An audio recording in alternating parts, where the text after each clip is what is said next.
Aloha, and thank you for tuning in here to Spotlight Hawaii. This is our second episode of our brand new series. I'm Ryan Kalesuji, joined with Yunji Denise, and we want to thank all of you for tuning in here to the platforms on the Honolulu Star-Advertiser. Of course, if you've been with us for a few months, you know that we were doing the COVID care conversation. We have since transitioned to Spotlight Hawaii, and really what we're trying to do with this program is shed a light on some of the issues and newsmakers that are making headlines here in Hawaii. And throughout the month of July, we are going to be speaking to 6 candidates, all vying to become the next mayor of the city and county of Honolulu. On Monday, we talked with Colleen Hanabusa, and today, Yanji, we have another candidate.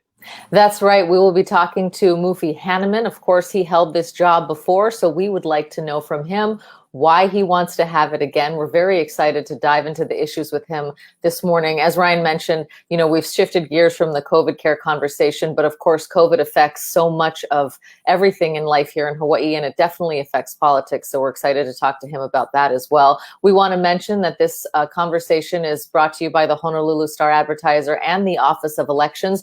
Reminder that tomorrow is the last day to register to vote in the primary. So if you're watching this, you probably have an appetite for politics and you definitely want your voice heard. So head over to 453-VOTE or call 453-VOTE. Head over to elections.hawaii.gov to make sure that you're registered. We'll get to all of that in a minute. But first, of course, we want to introduce our very special guest, the president and CEO of the Hawaii Lodging and Tourism Association.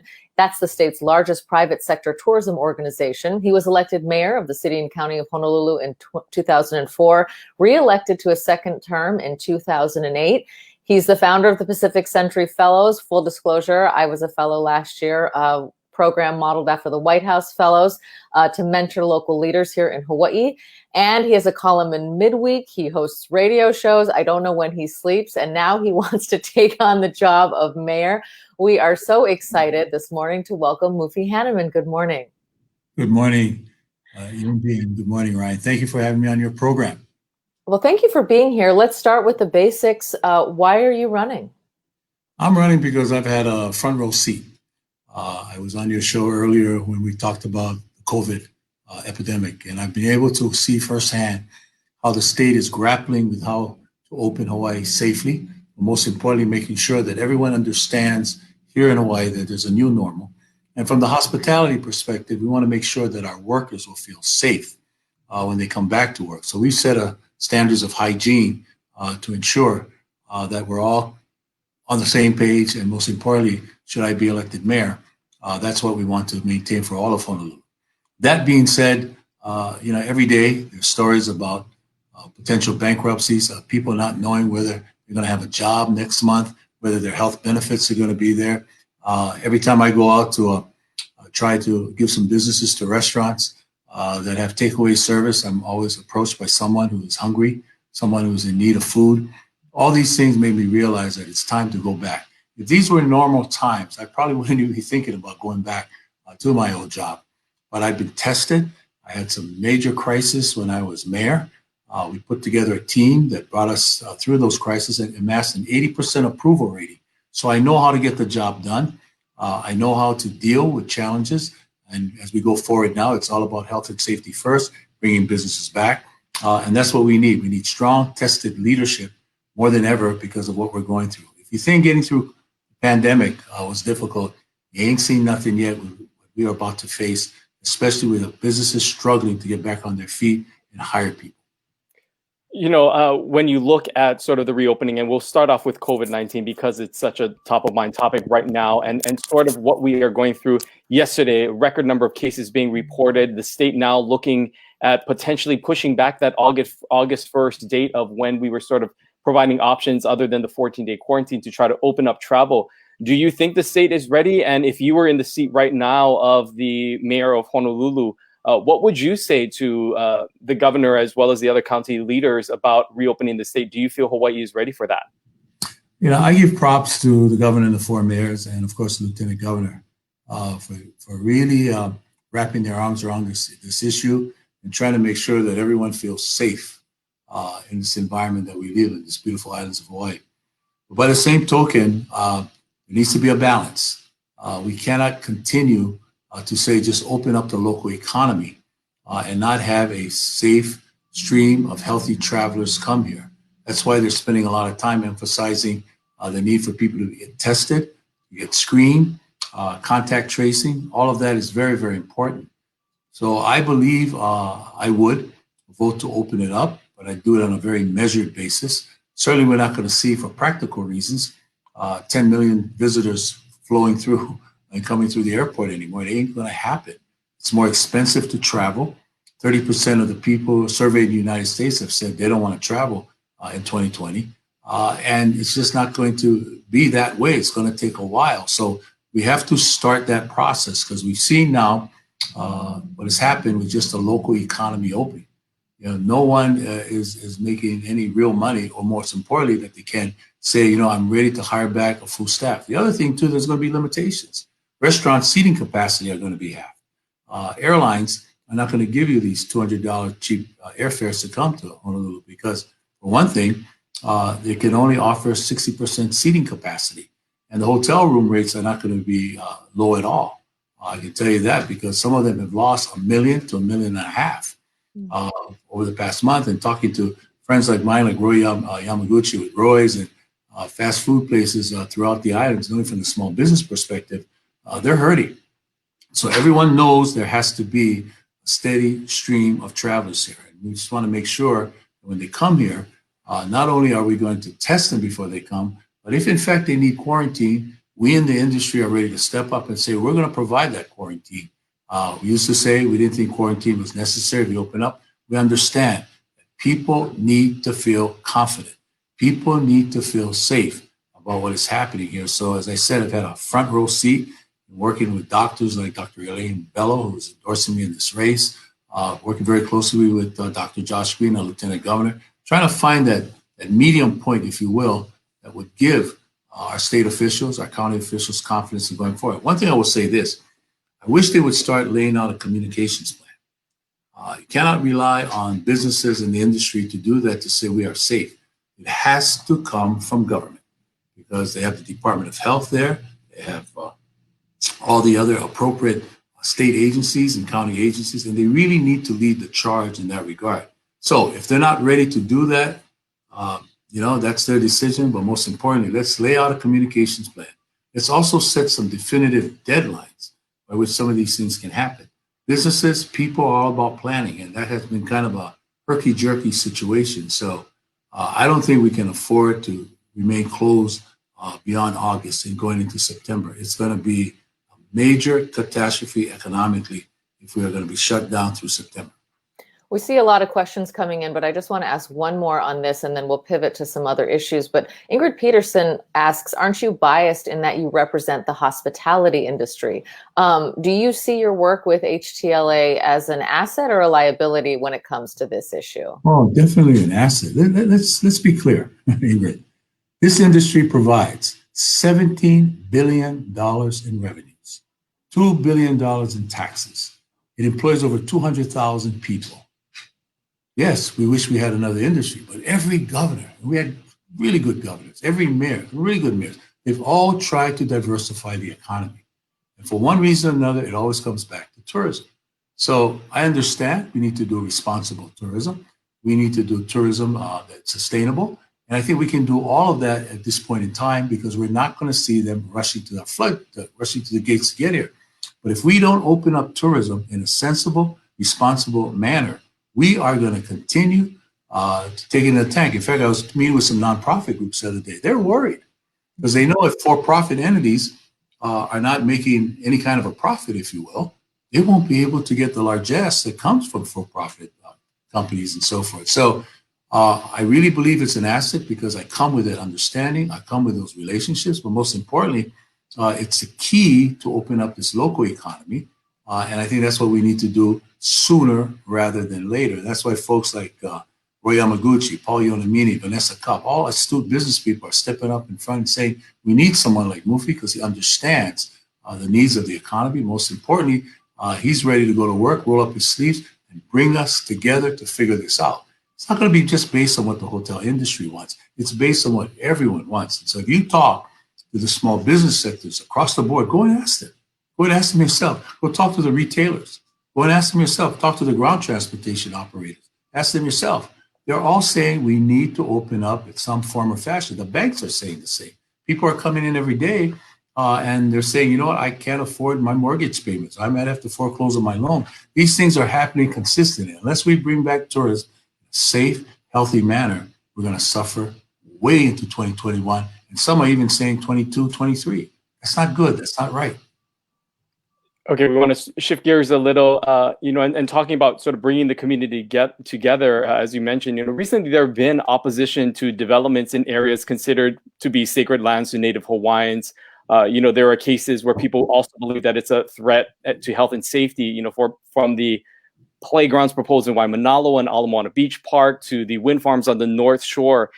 As mayor, how would you support these types of development, and how would you balance the voice of opposition along with your own personal beliefs of trying to help to bring the community together? I'm a big believer in community-based engagement. You cannot just tell a community top down that this project is good for you. It's going to improve your quality of life, or it's going to give you more jobs for you and your family to be employed. It doesn't work that way. And I've always been that way as a council member in Pearl City. When the big box retailers were coming into town, and then mayor of the city wanted to just kind of rush the Home Depot proposal to site in Pearl City. It didn't have community-based input. They were basically guaranteed zoning for purchase. I said that was wrong, and everybody got mad to say, how can you turn this opportunity away? I said, because the community hasn't been engaged. So we went back to square one. Home Depot never ran away. They, in fact, did bid. They gave times for the Ace Hardwares, the City Mills of the world, to reorganize, right size, and the community got some benefits. That's the practice that I'll take back, because as a former mayor, that's what I did. When the sewage spill happened in Waikiki, I had to go there and explain that dumping it into the Alawai was not going to destroy their quality of life or lifestyle. In fact, we turned it into an opportunity to settle lawsuits and consent decrees by the EPA and Sierra Club. I never run away from trouble. I run towards it, and that's what needs to be done. Current mayor sat down out in Waimanalo and engaged the community and really got into the heart of it, and I would not have gone forward. It would have been clear to me, the Kupunas especially did not want this to happen because they considered it sacred land. At Ala Moana Beach Park, in trying to slice a part of that park for private usage, this is what I would have said to those that wanted to see it. Hey, look, if you want to do that, and I want you to maintain the whole park, maintain the whole park, not just that part of it. And maybe there could be a case made for you before the people of Honolulu that there's a benefit for you being able to slice off a corner of that park. In the windmills, the same thing. Now, in that particular situation, the cart was before the horse, had to go forward, but still yet, it was an opportunity for the mayor and his cabinet to sit there. Don't rely on consultants, don't rely on staff people. The mayor has to be actively engaged and not be afraid of what might be said of him or her. Sticks and stones will break your bones, but words will never hurt you. Now, come on, you've got to be part of it. People need to feel, and even on rail today, I get people telling me they don't like rail, this. I said, you know what? Everybody has a choice. You voted for it in 2008. I'm just following through on what the people wanted when they made that vote. Well, on that very issue, Verna Nonaka says, are you planning to finish the rail to Ala Moana? And then she also asks and fix infrastructure, roads, sewer, water lines, etc. So much of course, what the mayor does are these infrastructure projects. Mayor Caldwell has made a big, big investment in improving the roads here in Honolulu, but we need, of course, more of that. But let's talk about rail. Ala Moana, Middle Street, UH, where do you think it should go to? Obviously, you started this project, so you're very, I would think, wedded to it. Yes, I am. And I make no apologies for starting a project that the Obama administration wanted. Senator Inouye and Senator Kaka wanted. The legislature voted for it. The council voted for it. And the people ultimately voted for it. I've been out of office for 10 years. The cost has doubled. And I'm saying at this point in time, what do we do going forward? There are enough good things about rail, even as beleaguered as it is, to demonstrate that there's hope. There's a future for it. A new Aloha Stadium is in the works. That never would have happened had it not been for a train station sitting outside of Aloha Stadium. Same thing, the military is prepared to invest millions of dollars into creating a model transit-oriented development outside of Pearl Harbor.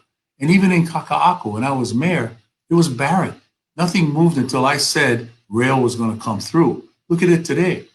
Property values have increased, and most importantly, increased property tax revenues are into the city coffers. The mistake I felt is they should have done a better job of sitting down with those developers or those that profited from this proposed rail system coming through and ask, what are you prepared to do to help us build this system? So going forward, I say two things. Number one, maximize every private sector opportunity to build this project. Transit-oriented development going down the Dillingham corridor, the state wants to build 10,000 affordable rental units. Affordable rentals now. That's exactly what rail will do. If you love rail, you will love TOD. So I will seek for every public-private partnership. The other thing is that I happen to be someone who has connections in Washington, having worked for 2 Republican administrations, 2 Democratic administrations. It doesn't matter who the party is. I'll go there and leverage every federal funding opportunity. Ask the FTA to look at this project as one of the projects of necessity. We'll do what we got to do because there's a new sheriff at the helm, and give us the final $750 million they owe, and then take advantage of every infrastructure stimulus funding that will happen next year. And it will happen. And we have a good case to make about rail. And I want to make this case very, very clear. If we've done all of that and there's not enough money, I will not go to property taxes or raise property taxes to finance the construction of rail. I said that in 2005, and I say that again. Even if it means taking a pause, taking a time out, so we're ready then to re-examine where do we go from here, I will not do that. That's not right. I've always said that. If property taxes are going to be used, it's going to be used for the operations and maintenance of the rail system. That's how we finance the bus system. So if you have a holo pass to get you on the bus and rail, to me, it makes common sense to use RPT for that, but not for the construction of rail. You know, another issue that continues to really plague this, whoever's in the seat of the mayor's office is the issue of homelessness. And we're seeing those numbers continue to go up. It seems that those numbers may actually go up even more with those being impacted by COVID-19. What would your strategy be to sort of get people off the streets, and how do you tackle an issue like that with so many different components? Yeah, I want to say flat out, this past weekend I went to Chinatown, and I got to say, it's gotten worse. And I have to also say, people reminded me there, the merchants, as well as folks that live in Chinatown, it was a lot better when you were mayor. So let's take that as a classic example of the homeless issue getting out of control. There's no question that we can't just throw money at it. We got to collaborate with the Partners in Care Coalition, those who are involved in trying to make sure that rapid services are delivered, rapid housing are delivered. But most importantly, take advantage of the fact that I now come from the private sector and I have opportunities to leverage what private dollars can come in with. The charity walk that we do every year, we raise $2.7 million in the tourism industry for 350 organizations in the state. The last 2 years, I was able to get the state to give us $1 million match, dollar for dollar. So we were able to double what went out to those nonprofit groups dedicated to end homelessness. That's what I want to bring back. Another idea that we fostered while I've been in the private sector, repatriation. That's another tool should be in the toolbox. State didn't want to do it initially. We said, if we can find a homeless person who wants to go back to the mainland, or a mainland family that wants to bring them back, why not? Clean them up, get them to a position where they can go back, be received by a loved one. They put 50% of the airfare up. We put the other 50%. Good things happen. 741 people have taken advantage of this program on Oahu, Maui, and Kauai, and less than 2% has come back. Now, the other part of homelessness, very important, is the chronically homeless. That's the part that everybody struggles with. We're partnering right now with the IHS, a program in Waikiki, where we're going to be able to really do a laser-like focus on that, thanks to Connie Mitchell and IHS. I think perhaps that could be a model of how we deal with this, because that's where you really need state services. That's where you really need the help of hospitals and medical experts to deal with that. But of course, housing is another area that I'm going to really push for those who want and are ready to go to work, put a roof over their head. And we have to have affordable housing, perhaps more public-private partnerships where a wealthy philanthropist or two will come in. We provide the land. Certainly, we bring the services together. We accelerate the permitting process. We get community support and look to build these kinds of shelters throughout Oahu. Well, let's touch on that affordable housing piece. Lala Doughty says homelessness, yes, because living in Hawaii is so expensive. There's there are, you know, when you talk about affordable housing, of course there are tiers of affordable housing. There are people you know, who need just to be housed, period. But then there's this sort of gradation where there are people who, you know, want to buy a home, want to get out of renting, and can't necessarily get there. How do we increase the affordable housing stock? What can the city actually do to help not just the people who are, like you talked about, the really destitute, chronically homeless, but, you know, someone who might be a firefighter, a teacher, you know, just someone who's making a living here, but not necessarily getting ahead? Yeah, you know, this issue always gnaws at me because my parents worked very, very hard. My father worked 3 jobs, and they were never able to buy a home. We always rented a home in Kalihi for a bit of time there in Manoa. So I know what it's like. It's a classic American dream to buy a home. And certainly with the high cost of living that we face here, it's difficult. It's expensive. So one of the ways that we can do it to lower the cost is do a laser-like focus on the permitting process, the Department of Planning and Permitting. Everybody likes to attack it, but no one has really solutions. Let me say that during my time, there were some things that we did in place there that have disappeared that would have lowered the cost of housing, such as online application, online permitting. All those things I want to bring back so that we can accelerate that process. Technology also has to be a part of this process going forward. And then what I'd like to see happen is I'm going to bring together former directors and deputy directors with those who go through the permitting process to see how we can accelerate that aspect, working with the civil service system in the city. Only the director is a political appointee. The rest of them are civil servants. So if they can see right now, if you've got a mayor that wants to make housing a priority, if there are permits that are sitting there, perhaps in good times, you can ask more detailed questions. But at this point in time, it's all about housing. We've got to figure out a way to get that forward. The other thing, too, is leverage federal funding opportunities for that. And once again, calling them on the federal background that I have to get those funds. The other thing, too, is I think we have to have a major focus on illegal vacation rentals that are existing in neighborhoods where local people cannot afford to live there because they're charging 4 or 5 times more. I really believe with the ordinance in place now, we haven't enforced it. We should have taken advantage of that opportunity right now to enforce the law where they say basically they shouldn't be operating legally or come to some kind of agreement where they exist. To me, they should be in resort areas where they can compete with the hotels and other lodging sectors. But being in neighborhoods, to me, is something that really is not right to the extent that many of them are illegal. So I believe that could free up, once again, affordable rentals if you didn't have them proliferate areas like you see them, whether it's Waipahu, Aiea, Pro City, Kaimuki, all these areas here where you see monster homes and all these kind of things. That is not going to occur during this administration. We're going to figure it out how we free up those homes that are already built, but they're renting to the wrong people from outside of Hawaii. You know, there are a lot of candidates running for this seat to become the next Honolulu mayor, and a lot of it, of course, will come down to leadership style. Your campaign has released a series of ads that we're seeing on television that talks about your leadership style. I want to play a clip of one of those ads right now for us and our viewers. I've continued to help people get jobs and earn an honest living. I haven't stopped serving the people of Hawaii, which is what I love to do. I've learned from my shortcomings, and I've grown as a human being.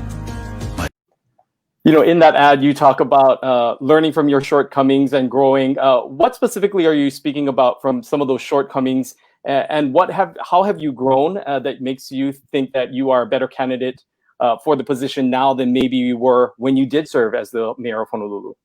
Well, when I was first elected mayor, I was 7'2" tall and I had jet black. So now, according to this race, I'm now 6'7", and I have gray hair. But here's the thing, you know, in life, everyone gets wiser as you get older. You learn from your experiences, and certainly whatever we did that may have made people feel that we weren't doing what was proper for them, appropriate, I just said, you know, I want to apologize. For example, some people felt that I should have never left the city in the middle of my term, that I should have stayed there and seen rail through. You know what? Mea culpa, mea culpa, mea culpa. I thought I was doing it for the right reasons, to try to take that 80% approval rating to the state. And because we were doing such a good job working with other neighbor island mayor, county mayors of collaborating on everything. You never saw Kinoy, Cavallo, Tavares of the neighbor islands without Mufi of Oahu. I thought I could take that to the state. Didn't work out. And certainly some have said if you had stayed there, rail wouldn't have been gotten to the problems that it had. It's all hindsight, be that as it may. But those are the kind of things you look back and you say, could have, would have, should have. Certainly, I'm a strong leader. I'm a passionate leader. But I'm also very flexible. I'm also very accommodating. Sometimes that doesn't get through to folks because, they look at my physical size. I'm 6'7", I'm Polynesian. And they go, those guys are great football players and they can, go to battle and war and all that kind of stuff. But at the end of the day, that's the only reason why I came back, right, into this race. My salary is going to go from here to here. I'm doing this because I want to make sure that my hometown is in a better place. And if I felt that all these worthy candidates that are running, if they could do the job, I would not go. But I know what it takes. I had to deal with a sewage spill, 48 million gallons of raw sewage during my first term. I had to deal with a great economic recession in 2008, 2009, and I did it without raising property taxes. I had to deal with the closure of Pearl Harbor Naval Shipyard. I went to Washington, worked with our delegation, and I secured that final vote to keep it open.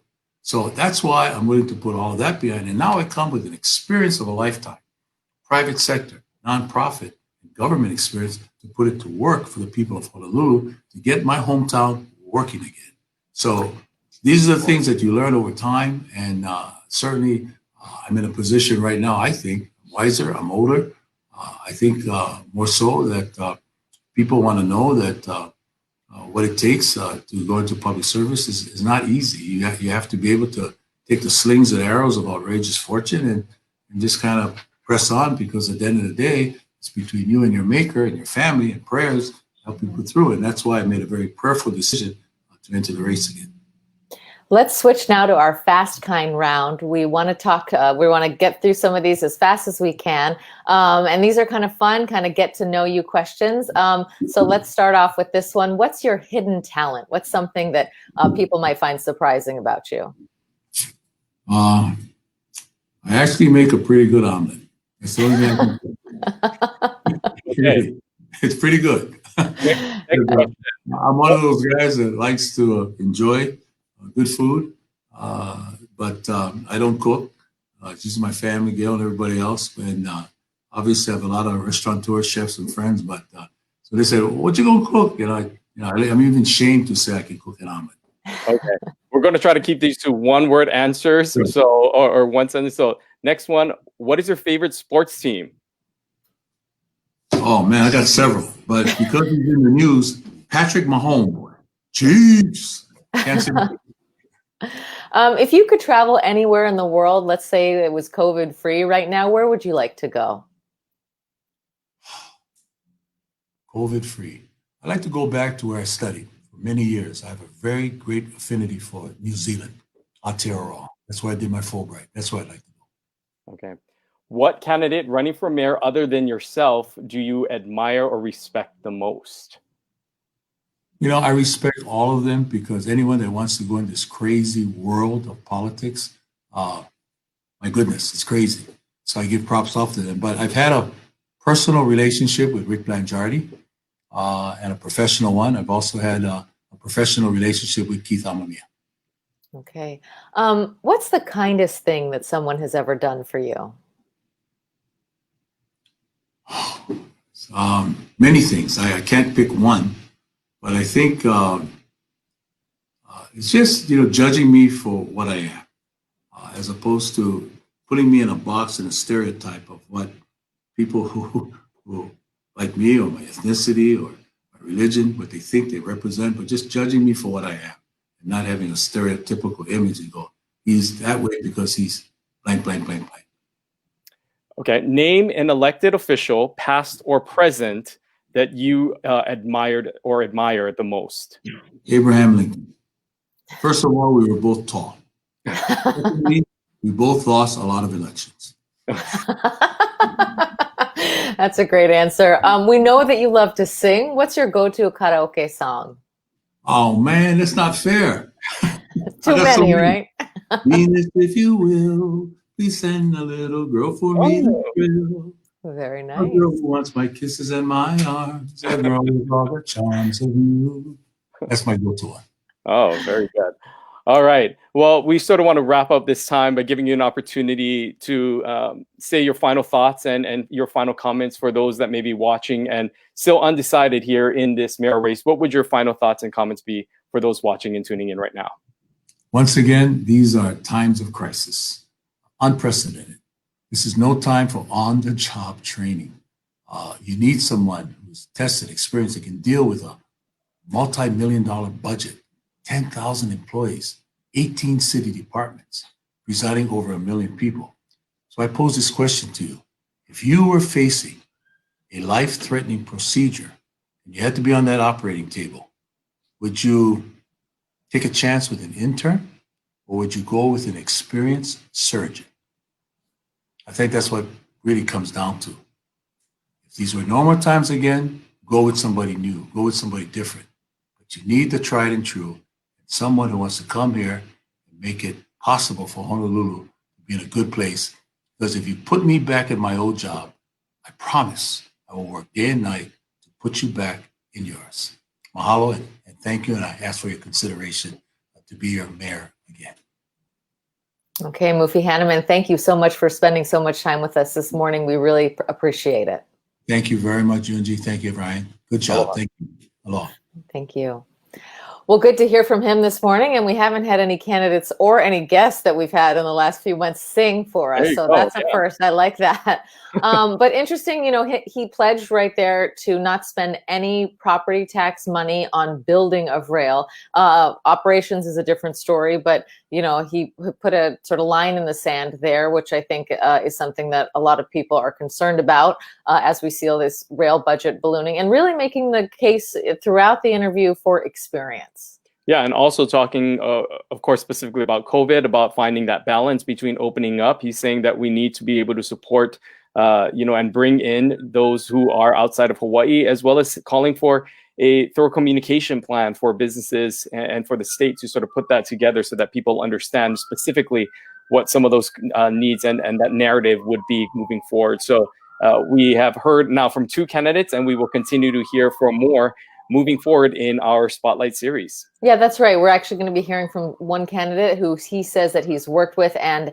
has respect for, and that is Rick Blangiardi. That will be on Monday. And then Shun James joins us next Wednesday. So we're looking forward to another week. And then, of course, Keith Hamamiya and Kim Pine. Those are our 6. Again, we know 15 people are running for this seat. The editorial board of the Honolulu Star-Advertiser, along with us, went through all the candidates and whittled it down to these top 6. So we so appreciate all of you joining us. And sorry if you can hear that siren. No way. That's what happens. We are live from our homes now. We're not in like professional studios anymore. So of course, those things come up and happen.